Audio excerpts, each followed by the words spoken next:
Thank you, and welcome, and thanks for attending. It's a little bit different than being in Kansas City, that's for sure. But I will say that I've been on a lot of these for work, and I've actually done some of these for some coin clubs and stuff, and they are a lot of fun. So let me, the other thing is you get to see everybody's office and stuff, and it brings us together closer personally. There's my Haxby right behind me on the shelf, if you're wondering what that is back behind me.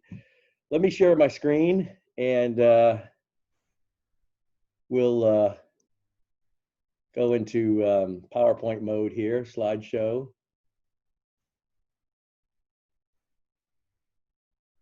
Okay, I've some of y'all, a few of y'all may have seen variations of this in the past. I've updated it some, and today we're going to talk about Confederate paper money of the Confederate States of America, and talk about what the money was, how it played a role in the war, and then how to collect it and some of the books. So let's go in the background a little bit. The Confederate States was formed in 1861 after Abraham Lincoln was elected, and 7 states seceded and formed a new nation with a capital in Montgomery. They immediately had to set about looking for money and financing this new country. And within a week or so of when they were formed in February, Secretary Memminger, the Secretary of Treasury, was negotiating and working with, was looking around to figure out what they would do. Congress passed the Act of March 9, 1861, the Montgomery Notes, funded for $1 million. $1 million doesn't sound like a lot of money today, but it was non-trivial amounts of money back then. These were going to be $50, $100, $500, and $1,000 notes that bore 3.65% interest. And they sought out and secured a contract with the American Banknote Company in New York for both bonds and paper money. The American Banknote Company contracted the notes out to the National Banknote Company, and the first sets of these notes came down, 607 of them, each one of those 4 denominations came down before the war started. Then, of course, what we saw is the war started at Fort Sumter in mid-April. It said that a day or two after Fort Sumter, the second shipment of bonds and paper money were leaving New York to go to the Confederacy by ship. And lore has it that federal agents were running down the dock to try to stop the boat from leaving with the money. They wanted to confiscate the money, but they missed it. The boat got away, and we've got another 1,000 or 999, $50 and $100 Montgomery notes and some bonds and things like that. They did seize the plates from the American Banknote Company and National Banknote Company. There were going to be other bonds and notes printed, that denominations and not denominations and especially designs that we hadn't seen and never will see because they were destroyed. But that was kind of an interesting start. Of course, now we're at war. Other states seceded: Tennessee, Virginia, North Carolina, and Arkansas. Kentucky did not secede, but it had 2 governments. Kentucky was probably more of a Confederate occupied state in 1861, but by the end of 1861 was pretty much a Union state, except for a brief period in September, October 1862, when Braxton Bragg invaded it. Missouri was a little bit different story. Missouri had 2 state governments. There was a civil war within a civil war in Missouri, and Missouri actually printed state money, which we'll get to in a second. There were 7 series of money issued. The last one was February 17, 1864, with the red notes and bluebacks that we're all familiar with. $200 million of that was authorized, but more than $400 million of that was issued, which was a large quantity of money back then, when you think about $1 being worth dozens of times more than it is today. There was no Federal Bureau of Engraving. There was nothing like that in North or South. In the South, they went to different local printers. After the American Banknote Company and National Banknote Company were forbidden from dealing with the enemy, they dealt with, there was a Southern Banknote Company, American Banknote Company branch in New Orleans, renamed the Southern Banknote Company. And then other printers had capabilities of printing notes that sprung up in Richmond and Columbia and New Orleans. There were 70 different major designs. You might ask the question, well, how come there are 72 Criswell types? That's because Criswell put 2 types in, type 47 and 48, which are not Confederate authorized issues. We believe that we know they are fantasy pieces. They're not a counterfeit of a known design, There's interesting stories about that. That's a different presentation. Also, there was state and local paper money. Unlike the United States, which could not issue the states could not issue paper money under the United States Constitution.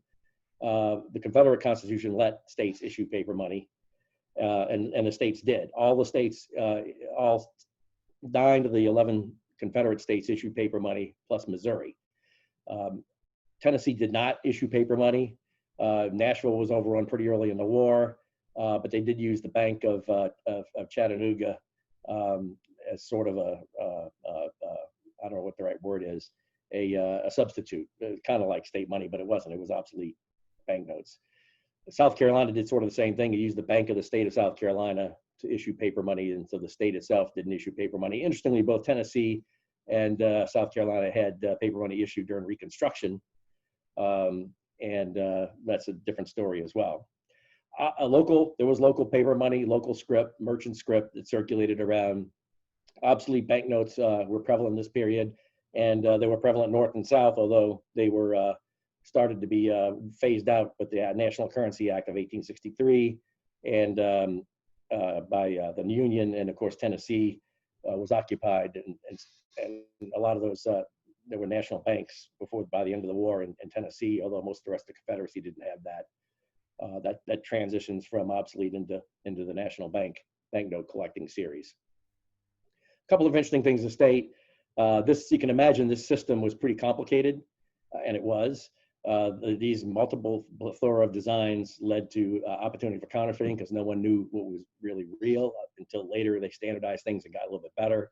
For the net treasury notes, the obsolete banknotes had the all usual problems of the further you got away from the town or the bank, the less likely it was to be accepted. Gold and silver disappeared, except for foreign trade and maybe some significant transactions between rich people or significant trades internally. The government really wanted to collect as much gold as possible to help stimulate foreign trade and build a treasury.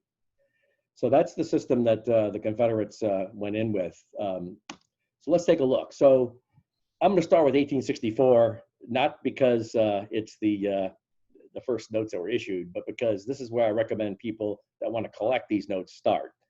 I know some people say buy the rarest note you can afford first. That is reasonable advice once you get started. But I think to get started, it's better to spend, modest amounts of money to get familiar with what you're buying and get your hands on some of the notes. And if you make mistakes, it's better to make them with these than Montgomery notes. And so these notes are the 9 1864 notes that make up the complete set. And this could be a collection. This is a collection in and of itself. And so you see from 50 cents up to $500. There's some pretty famous notes on here. The $500 Stonewall Jackson First National Flag and seal on the upper left, $500 bill. The $10 bill in the middle has got the horses pulling artillery. That is the Type 68. That's the most common Confederate note with almost 10 million printed. There's probably over 2 million survivors today of that note. So while everyone in the United States can't have one, a good number of people can. And a couple other interesting points. Jefferson Davis was featured on a lot of the notes on the 50s.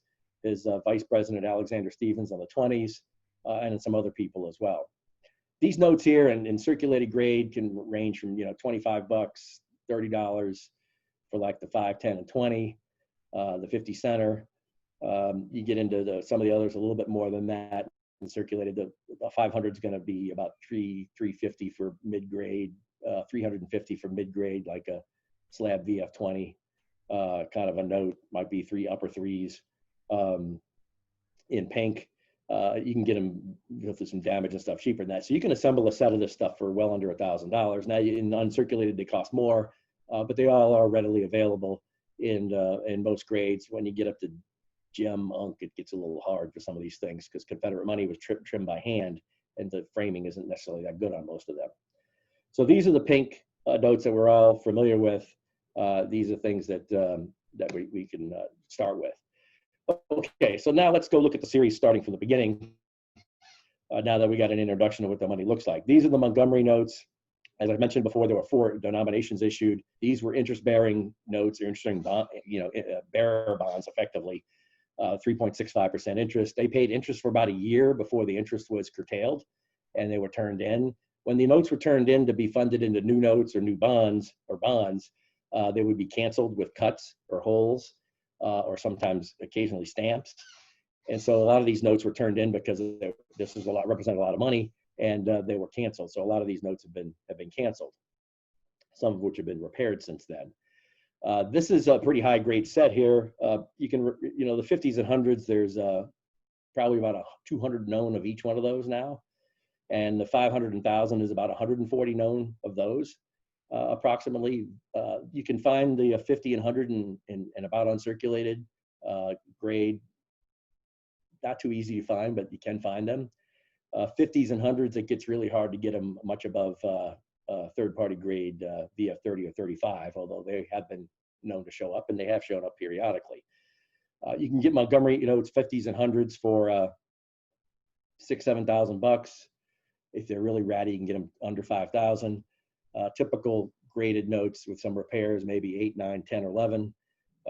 Maybe better notes that aren't repaired and low teens, and then higher grades go up above 20.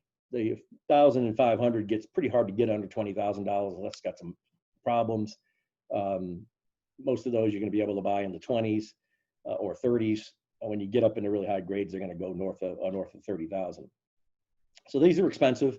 These also make up a collection, and there are people that collect these independent of anything else in the Confederate series just to have. These are some of the most famous notes in American history, and very significant notes. Of course, when the National Banknote Company was not able to produce notes anymore, the Confederacy had to look elsewhere. One of the places it turned immediately was the American Banknote Company in New Orleans, rechristened the Southern Banknote Company, and started printing these 3.65% bearer notes. You can call these poor man's Montgomery notes in a way. They made 5,800 of them, a little bit less than 5,800 of these. These are available and uncirculated. Since they bore interest, they were saved. They were also turned in and canceled in a lot of cases, but these can be found quite a lot more easily than Montgomery notes. Beautiful notes, beautiful engraving. There's a surviving steel plate that made these notes in the Smithsonian. So that's something to take a look at if you're ever in the Smithsonian looking through their numismatic history. These notes can range from a few $100s in lower grade up to several, a few $1,000s in better grade, choice uncirculated. Of course, the Southern Banknote Company couldn't produce enough, and 50s and 100s really represented bank transactions and richer people exchanging or collecting interest and turned in, they turned it in gold. And by the way, these things, the rich people turned in their gold coins and bought these things to support the Confederacy in an active Southern patriotism, as it were. These things were distributed. The other way they were distributed is that they were issued. The Montgomery notes were issued out of Charleston, Savannah, New Orleans, and Mobile primarily. The Richmond notes we just talked about were issued out of Memphis and a couple of other locations, New Orleans and other places, and they were used by the military to buy things as well. Confederate needed to ramp up production of paper money very rapidly. They went to Hoyer and Ludwig in Richmond, Virginia, who had much cruder wood. These are lithographic stones as opposed to steel plates like the other notes, with much cruder designs. And initially it was on this thicker kind of a cardboardy type of paper. It wasn't really cardboard, but I wouldn't call it cardstock either, but it was approaching cardstock type paper. Terrible paper to print banknotes on, because when you folded them, they wouldn't fold very well and they would crack fairly quickly. So you find that the 5s and 10s that you see on the right actually are very rare and high grade, and especially the 5s, because they were heavily circulated. These are the first lower denomination notes issued by the Confederacy. And so these are hard to find. The 20s, 50s, and 100s you can find in higher grade. A lot of those were used in transactions between banks and weren't spent as much, because early in the war, $100 represented a lot of money. $20 represented a lot of money. $5 even still was a good amount of money, but it was used, you could use it more readily in commerce. The other 1861 note that started off was, there was a printer in New Orleans named Jules Manouvrier. He printed 5s and 10s. Here's an example of the 5, a high grade example of the 5. The first Confederate note with a back that says Confederate States. This back showed up on a couple of obsolete banknotes for the, I think, Dalton, Georgia, Bank of Whitfield, I think. He also printed North Carolina notes that looked kind of like this design as well, North Carolina state notes. And the interesting story here is that the 5s and 10s were shipped to Richmond to be where they had to be serial numbered and registered before they were dispersed and spent. And Manuvre did not package his notes up very well, nor secured them very well. And so the $10, both the shipment was broken into. All the $5 sheets were recovered. So Memminger decided to release the 5s, but the 10s were not all recovered. And so rather than have counterfeit 10s floating around, they destroyed them all. And it's been a and a long search to go find a surviving $10 sheet. We believe there are none in existence. It would have a red back. It would probably look like this design, but it would have a red back instead of a blue back. We do know that from the Confederate literature.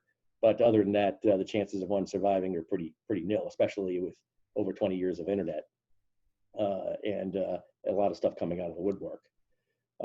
Unfortunately, Manuvre's descendants were hounded over the years. I don't think people are harassing him so much these days, but certainly 50 and 60 years ago, those people were chased after quite a bit to try to find out what happened to these notes. These notes, by the way, are pretty rare. The other ones on the previous page are, you can get these for a few $100 to a few $1,000s, depending on which one you're talking about, the 20 and 50 being the cheapest ones. This note you can buy for a few $100s and low grade canceled up to 20,000 or more in choice AU or UNC. Then the other printers were brought in. We see on the left-hand side the Southern Banknote Company notes, beautiful plate engraved notes on the left. These are, again, some of the most popular notes that were made in the Confederate States. On the right, you see Keating Ball on the upper right, and then you see the La Jolla and Ludwig continued with his more crude designs. This is the famous Indian Princess vignette on the right. That also showed up on a Michigan note using stock vignettes and things.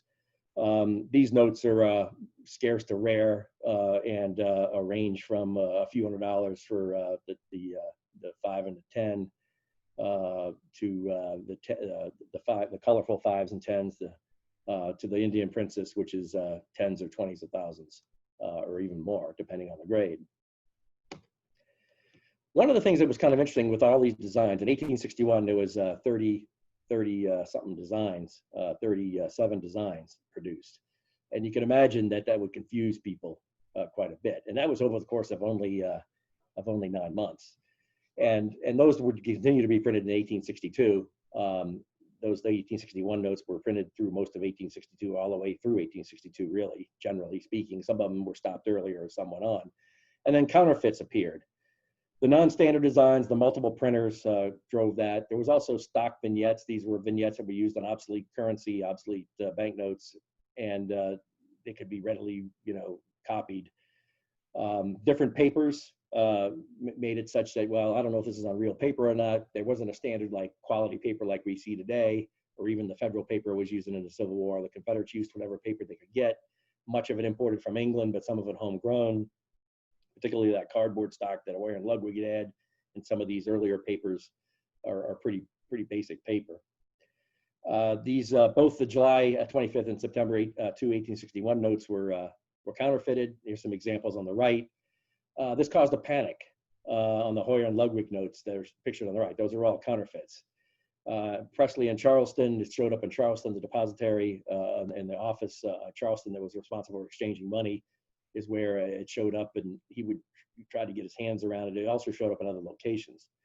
The counterfeits ranged in quality from the upper right, the $100 bill is very crude woodcut kind of a counterfeit, to some really pretty nice quality counterfeits that are on the lower bottom. Actually, and I'll make an interesting statement. As far as I know, there's been no counterfeit Confederate money made better or to look more real than what was done during the war. So there's always this concern about, I hear this concern about Confederate money was copied and, facsimiled and all this counterfeit stuff and all these other things that were made after the war all the way into the 1960s and 1970s or whenever. All of that stuff is easy to tell.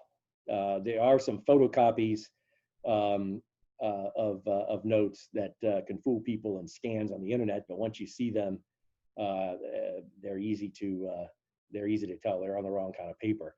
So actually, anything that was done after the war is really pretty easy to tell. especially once you get familiar with the notes.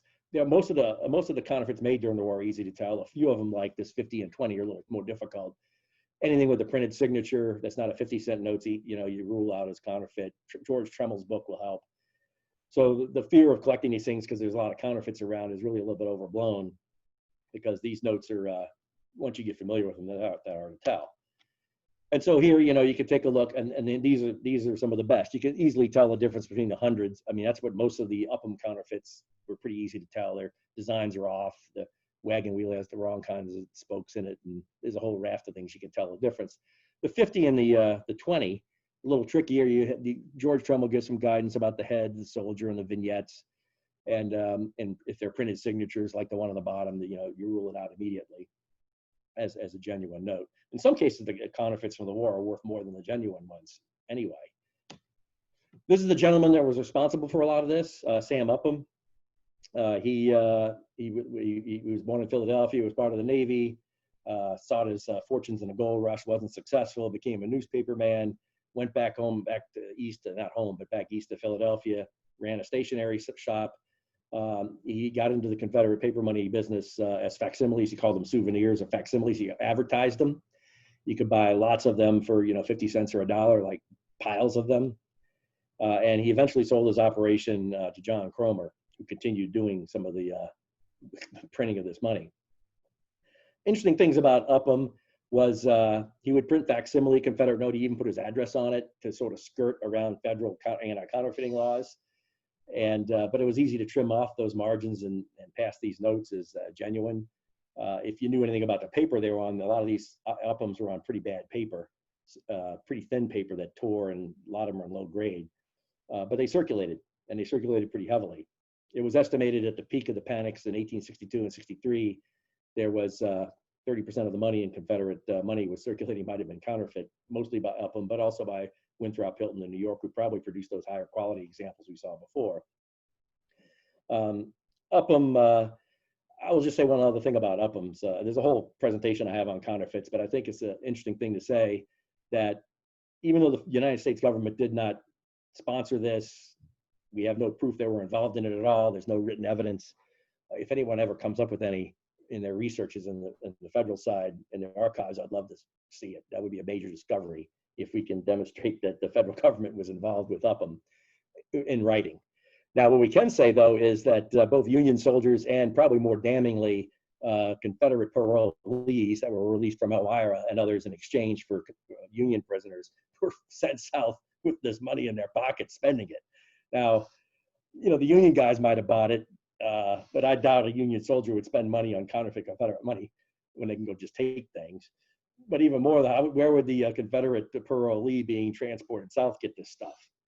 So somebody was buying it and giving it to them, and so take it for what it's worth. But y'all are researching federal paper money and archives and stuff. If you find anything that links the Union government, Lincoln's government into this operation, or Winthrop Hilton's operation, let me know.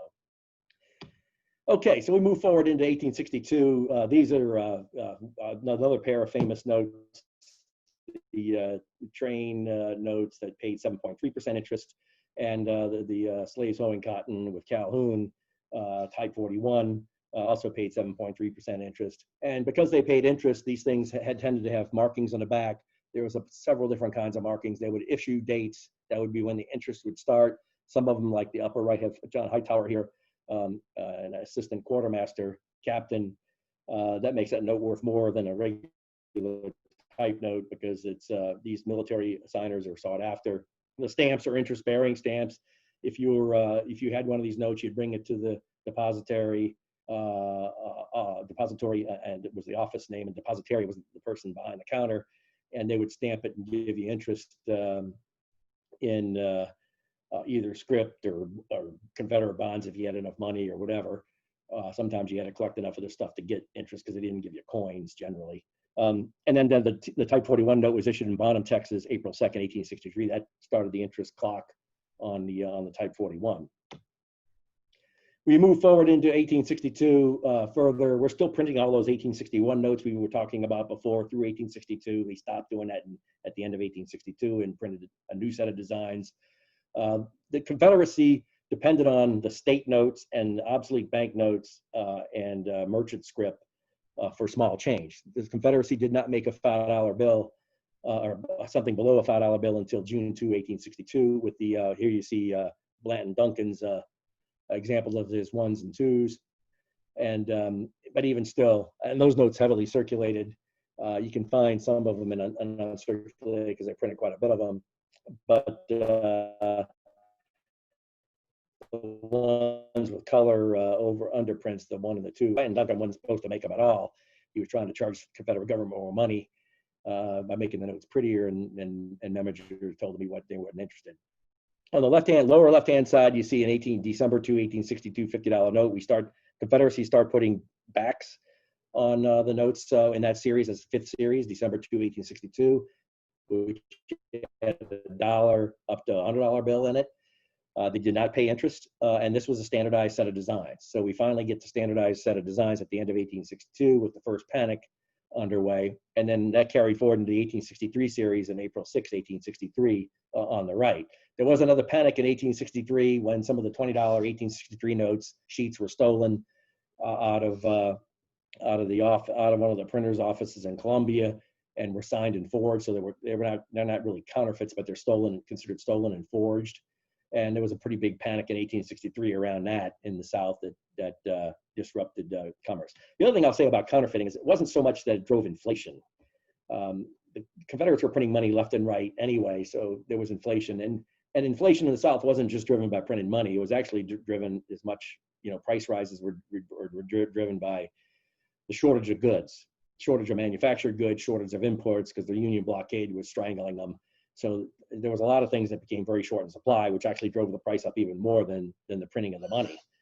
More money chasing fewer goods just drove the prices up even faster. The biggest challenge with the counterfeiting wasn't that.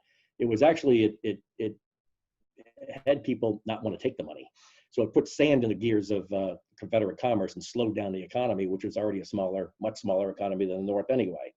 So, Sam Upham, Jefferson Davis was livid with Sam Upham and Winthrop Hilton and those guys up north, to the point he set up a sting to get Winthrop Hilton arrested by the federal government on false charges and succeeded. That's another story too. We move forward to 1864. I already talked about the 1864 notes. I'm not going to say much here, except that there's an example of the blue back. There's a lot of counterfeits and Cheerios money and stuff that was made in the 20th century. And I get a lot of people asking me and sending me pictures of the stuff. And it's got the blue back is how first of all, it's on the wrong paper and it's the wrong color. And the blue back's the wrong design. You show a picture of this note right here, front and back to someone if they're asking about a real note, and this is what they really look like versus what the Cheerios money looks like. Much, much different. So the 1864 notes, now the interesting thing about this is that when this February 17th Act in 1864 was executed, the Confederate government was trying to get a handle on inflation, and they actually taxed out of existence all the earlier series. So if you didn't turn in the old money for new money at the depository to get this 1864 money, then you would lose 33% of its value in April if you're east of the Mississippi River, and July if you were west of the Mississippi River. That caused a lot of problems, actually. It did not help the Confederacy because basically they couldn't get the money, enough of this 1864 money circulating around to be able to replace all that money in time. And in fact, west of the Mississippi River, they had to issue the Trans-Mississippi stamped reissued old series that was still good, and you wouldn't get taxed on them if you used them and stuff like that. So the Confederate way they taxed out the old series and replaced them with new series was really an inferior system to the Union system of money that was usable throughout the war, the legal tender, and that stuff. So that played a big factor in the war. There's a whole bunch of stories I don't have time to get into about how that affected building of ships and paying armies and stuff that really hurt the South quite a bit. A lot of the paper was imported. These are what watermarks look like. You can see this, these tracings in my book. This came from Philip Chase, this tracing that I pasted back together. The CSA script was made in Bath, South Carolina. The New York countermark money, which shows up on 1861 10s and 20s. There's only one ream of it. and so it's rare, and it was smuggled in from the north to the south to get some paper for Keating Vol to print some notes, and those are worth quite a bit of premium over the type note. The rest of these things, the Tens, the CSA Block, the Watman, Wookey Mill, J. Green and Son, these are English printers that had watermarks on some of the paper. The Confederacy, these plates were hand engraved, hand designed, and assembled. There was errors made, such as plate letters were mismatched, C and G, or in the case of the $20 bill, the famous double ratification note, where you had the 6 months after a treaty of ratification of a treaty of peace, and the right-hand side was supposed to say something else. It says instead 2 years after the ratification of a treaty of peace. So there are major errors like that that make these things fun to collect beyond the 70 types that we were talking about. The books, I've got a couple of books out. There's a couple of other books. I encourage people. This book is not as well known. This book is, I worked with Shire in the UK. They approached SPMC to help them with a book. And I signed on Confederate paper money. I signed up to do it. It's a 56-page book that's available on Amazon, and it's distributed by Random House, and it's still available. It's like $10 retail or something. It's a nice history book on what this stuff, how the money played a role in the war. This is the book that's probably more well-known in the numismatic community. This is the guide that the third edition of the Collecting Confederate Paper Money book that will help people understand grading and pricing and history and descriptions and how to collect, and really goes into more detail than what I talked about here. It has traditional grading. It has third-party grading, which has supplanted that a lot. It's, I think, the only paper money book that actually has a photo grade in it that talks, actually pictures that shows you how to grade, that at least I know of. People ask me when I'm going to put a new one out. I wanted to get one out this year. It's probably going to be 2022. I probably need to retire to get it done. I'm kind of got it pretty far along, but I'm not done. In the meantime, I put out a little price guide update for type notes that's on my website that I probably need to promote a little more because I just put it out last week to help update the prices in here. George Tremolo is a really well-known Confederate paper money researcher. He focused a lot in on counterfeit Confederate money early. He's done some other things around depository receipts and other things. I've enjoyed working with him on some of the stuff. He helped me a great deal on some of my books. The counterfeit, here's his original book on the left. The last book he published through Whitman on the right. He did a great job on both, but especially the one on the right. You've got a lot of cool stories about counterfeit, some of which I alluded to here, some of which I didn't have the time to tell. But there's really a lot of interesting history around the counterfeits, and you can build a really interesting collection, historically significant from the Civil War, collection of counterfeit Confederate money made by Sam Upham and Winthrop Hilton and those guys. With the exception of a few really rare types, it's pretty affordable, quite affordable to do. History of collecting, this was Fred Reed and myself. We did this in 2012. This takes a look at the 1865 to 1945 period and talks about the books, the people, the collections, the auctions, the prices. There's some other interesting stories in here. And there's a DVD in the back that's got lots of articles and stuff. This was a fun project with Fred. I was hoping to have 1946 to the date written. Unfortunately, Fred, shortly after this, had a health event that took him out of circulation, unfortunately. And even more tragic, equally tragic, not only was that, but his research was lost in a fire in the storage unit where it was. So luckily, I've got a couple of his chapters and notes from 1950s and 60s and 70s. And someday I need to work on, probably with a couple of other people, on assembling the next version of this. And of course, Fred would be a co-author as well. Lastly, Mike McNeal did, he's probably one of the foremost experts on signers of Confederate money, both the face fronts and the backs. He wrote this Confederate Quartermaster's Commissary and Agents, the people that signed the T39, 40, and 41 $100 bills we talked about before. It's 908 pages, a lot of color. There's price guide in here. A lot of history of all these people, who they were, where they moved and stuff. So there's a lot of interesting things you can collect here. There's several hundred of these things that you can collect, and a collection of 10, 20, 40, as many as you want, can form an interesting historical foundation. In some cases you might have some relatives that were, some people have relatives that were in some of these officers. Going forward, I think you're going to see, people still collect typeset's still the best way to collect, not the best. There's no such thing as the best way to collect. The most popular way is to collect a typeset. Many people can't get to 70 notes because the last 6, the big 6 are too expensive, or the big 10. But 55 notes are affordable and readily available and easily available. So you don't need a lot of money to have fun, or you can spend a lot of money and build a top-notch set as well. Variety collecting is still an interesting thing here. Either complement their sets or go after the errors and other watermarks and things. The signers we just talked about in McNeal's book is probably the newest area, and there's still discoveries being made in some of these things, and so forth. We've passed through the Civil War sesquicentennial. We've got things documented pretty well. We're in the process of transitioning, generation. We are in a generational transfer right now. So you see a lot of auctions, but there are also quite a few new buyers coming in. It's actually been pretty remarkable to me how you thought the pandemic and the COVID-19 stuff would slow things down. It's actually sped things up. I'm selling more big notes and small notes than I did when we were doing last year. Not going to shows, interestingly enough.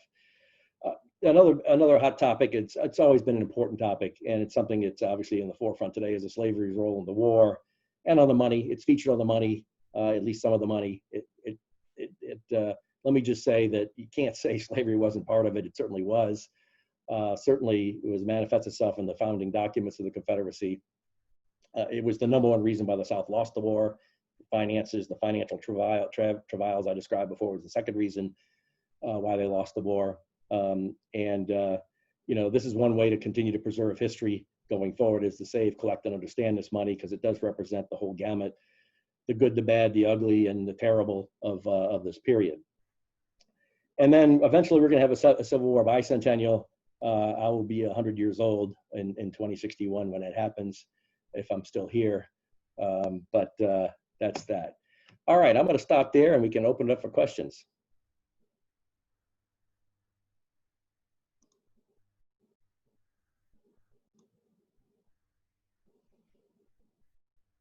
Or is there any questions in the chat room? Nope, no questions in the chat room.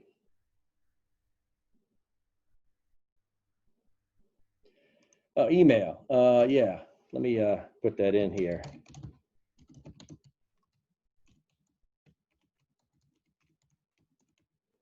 I'm also very findable. I mean, if you Google Pierre Fricke, you'll get me. You'll find some high-tech stuff, but you'll also find my books, and you'll find my website, buyvintagemoney.com, as well. Oops, let me probably ought to send that to everybody. Someone asked me about how to contact me. I'm also an SPMC. I'm the governor of SPMC, so I'm pretty obviously findable there too. But let me. You can buy these books on Amazon from me. There's Kyle Vick, who runs Stanton Books and Supplies in Roswell, Georgia, has got a bunch of these books. I encourage you to work with him. Whatever books I've got, I'll be happy to sign the ones I'm author of course. There's some really good history in these things, and it's every bit relevant today as it was over the years of collecting. It remains every bit as important going forward to keep understanding this history. Again, the great, the good, the bad, and the ugly.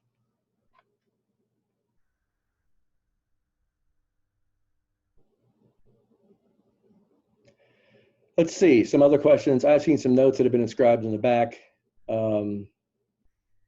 Which ones can you tell are contemporary? Well, that's interesting. I'm not, first of all, you got to look at the ink and the writing and stuff, and what it says. There's some things that are pretty easy to tell were done in the war. A lot of it's hard to say.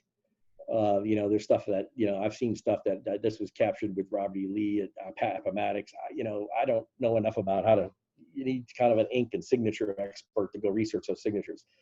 Mike McNeal has figured out a way to authenticate the signers on the back of these things by looking in the Fold 3 records.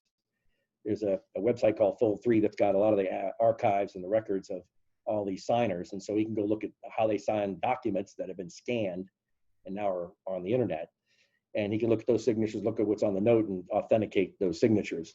When you get into some of the other stuff, it gets kind of hard to hard to tell. You need signer experts. You need to look at what it says. What's the probability of that really being real? There's a lot of contemporary stuff on there. A lot of it's random stuff. There's some really cool things. I mean, I collect some of that. I've got some pretty cool examples. I'm a little more skeptical when I say Robert, I captured this from Robert E. Lee or Jefferson Davis or something. I mean, that kind of stuff. Davis, there was some money, I think, with him, but it would be almost very unlikely that you would get that. So someone's asking about the, I'm trying to think.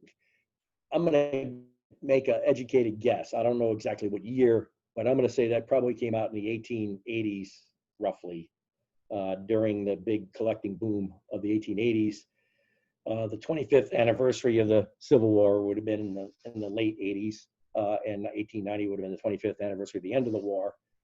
There was a lot of popularity of collecting this stuff then, and the reunions and stuff like that. That's a lot when the Confederate veterans organizations and these kinds of things really started coming in vogue around the 25th anniversary, and that kind of thing would have been. There's notes from the late 1800s that have that on that. That's late 1800s printing. Of course, that was carried forward into the early 1900s, and I don't know enough about which style of that is which year. That's an opportunity to do some research and try to figure that out. But those notes were generally printed from the 1880s through the, I would say, the 1920s, 1930s when you get to the 75th anniversary.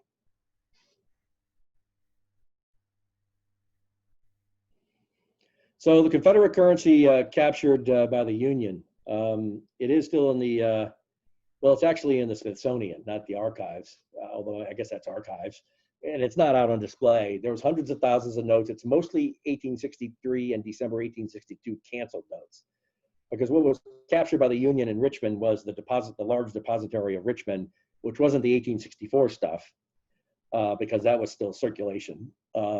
I mean, some of that got captured in some of the depositories there that were issuing it, but the bulk of that stuff is canceled 1863 and 1862 notes. There's some canceled 1861 notes in there. Now there's an interesting story behind that we can go on for a while. And we got a few minutes here, I suppose we can do it. A gentleman by the name of Raphael Thean was a student of this money. He was actually in the Department of Agriculture, and this is where the Richmond hoard ended up landing, as in the Department of Agriculture to start off with, before there was the Smithsonian and those other things.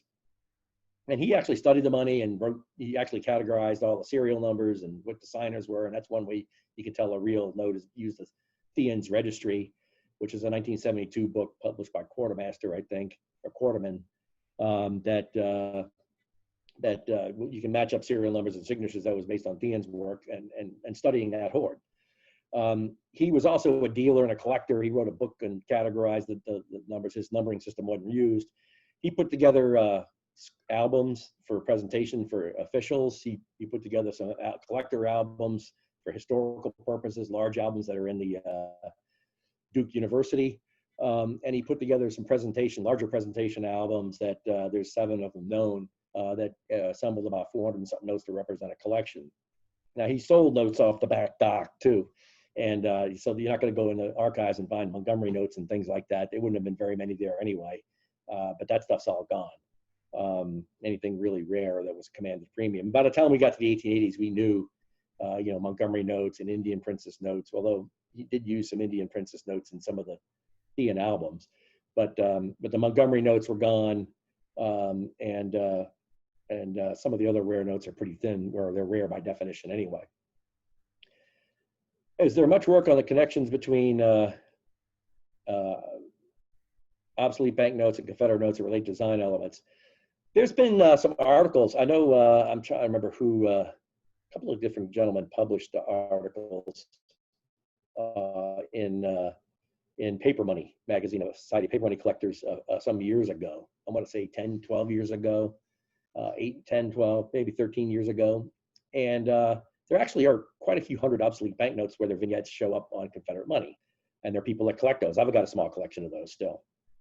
And you could collect a pretty large collection of those. You could probably collect several hundred notes.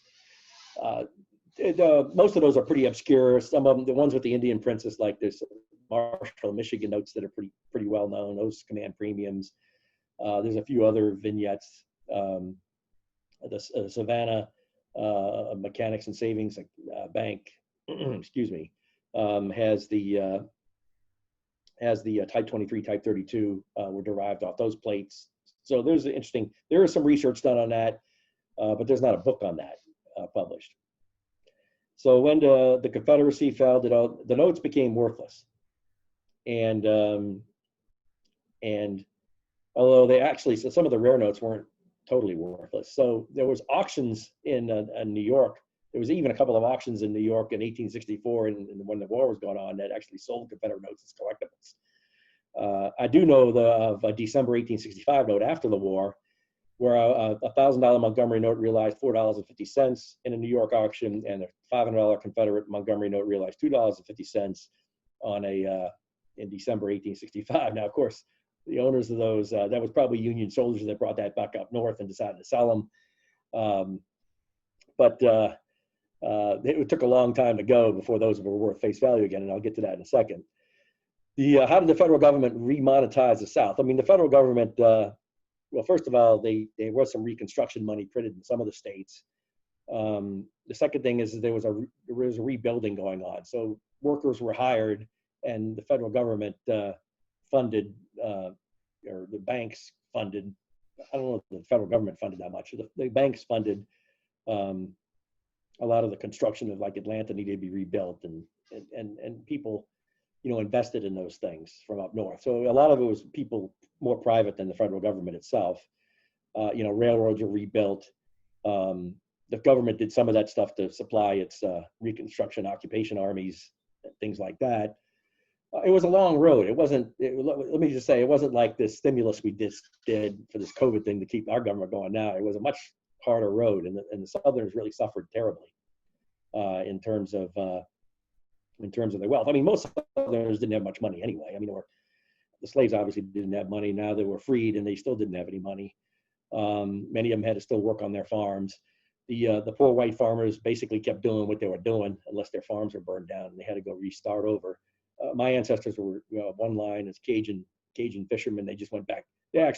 A lot of those guys quit after Vicksburg surrendered and went back to the swamps and said screw it, and just went back to fishing in the bayou. New Orleans was reconstructed pretty. New Orleans wasn't damaged really. New Orleans was a bustling activity under Union control. Well, I wouldn't say it prospered greatly because the Mississippi River was really closed. But New Orleans did okay during the war. It wasn't destroyed, and the federal government was operating as a major port that helped feed its armies and stuff that were occupying Louisiana and Mississippi. So some of the parts of the Confederacy were occupied pretty early and were built up. Interestingly enough, the Union government let Confederate money circulate around alongside of federal money during its occupation, because they wanted the economy to keep going in the occupied South, because they were benefiting from it. Grandfather was born in 2009, told me he and his friends in the 1920s came with a boatload of notes, building, used them to play poker. Yeah, I mean, that's what people did. There was lots of this stuff hidden away. Wasn't discovered until years later. Most of the stuff's been found. I mean, every now and then you still find stuff. People still find stuff, but a lot of the stuff's been found. I'm sure there's still more to find out there. The Union soldiers used it to play poker and brought it back. And this stuff was passed out to kids. The kids' money. I mean, they were passed out as play money to give to kids. It was passed out to show, hey, there's a Civil War and slaves are on the notes, or the flag was on the notes, and it was different stories told, by different people. A lot of them were tossed in the trash, as you mentioned. There was some people used to start fires, things like that. But it was a lot of it was kept as heirlooms or passed down. Just a sidebar, interesting story. I told you those big presentation albums that Raphael Thean produced, that had about 400 something notes, including Indian Princess in them. They can range from about $35,000 to $55,000, $75,000. I think the most expensive one, nicest one, went for about $100,000 about 12, 13 years ago. And they've got, a couple of some rare notes in them and some better notes in them. And they're just very rare themselves. I had someone call me up and a few years ago, and they said they found this thing, and it was in they were cleaning out the attic. I guess their parents had passed away, and they found a Thean album, one of the expensive presentation albums. And the guy called me up and says, I found this in our trash pile. We were going to throw it away. And I said, describe it to me, send me some pictures. He described it to me, he said, you better send me some pictures and don't throw it away. He sent me some pictures and said, oh man, you really don't want to throw that away. I said, well, that's worth at least some number of tens of thousands of dollars. I actually had one on consignment, and I didn't, it went through Stax, Bowers. So I didn't make an offer on it because I didn't need to try to sell a second one at the time. And they sold it through Stax Bowers. And got some number of tens of thousands, whatever it was. But so stuff like that's being found still. Okay, I became interested in Confederate money. I am from Louisiana. I'm from New Orleans. 6 of my great-grandparents came over after the war, so most of my ancestors weren't here during the antebellum period or the Civil War. Most of them came, they were from France, Ireland, and Germany. But I had 2 great-grandparents whose ancestors were here. My Native American Cherokee great-grandmother, great-grandma Perch Cherokee, her ancestors fought in the war. I don't know who they were, but they fought under Brigadier Stan Wadey, I think is how you pronounce his name, which was a Confederate army of Native Americans. A lot of people don't know that most of the Native Americans actually sided with the South. Not all of them, but Cherokee and Choctaw did. They actually had their own paper money too, that was fundable into Confederate money. And then Cajuns, I'm 1/8 Cajun. That goes back through the people that came down from Acadia to settle Louisiana. So I'm 1/8 that. Those people, I don't know, I'm almost certain there's no plantation kind of guys in that or anything. I think, and I do need to do the research, but I do believe most of those people would have been poor fishermen in the bayous of southeast Louisiana, and they would have been probably in the Army of Mississippi at Vicksburg when it surrendered. I do know most of those people. Vicksburg, 30,000 Confederates surrendered to Grant at Vicksburg, and were sent home, and then eventually exchanged where there would be with Union prisoners, where they would be eligible to serve again. The vast majority of those 30,000 people that surrendered at Vicksburg never showed up in the Confederate Army again. My take on it is my Cajun ancestors said, screw it. We're not going back to do that. If you could imagine, you were in Vicksburg. Vicksburg was a precursor to what World War I would look like in the trenches, and they were starving. And let's just say, if you were a poor Cajun fisherman, you probably didn't see a purpose of ever going back to fight for that again. So that's what happened with those guys. Okay, we got a few more minutes, and then I think someone's going to follow me. I think Lynn might be following me. Any other questions?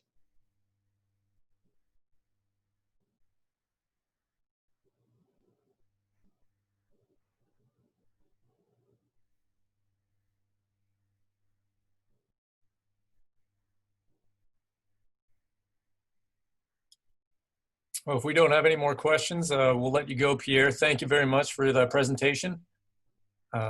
Thanks everybody for watching. And yeah, like he said, we should have Lynn coming up here in about 10 minutes.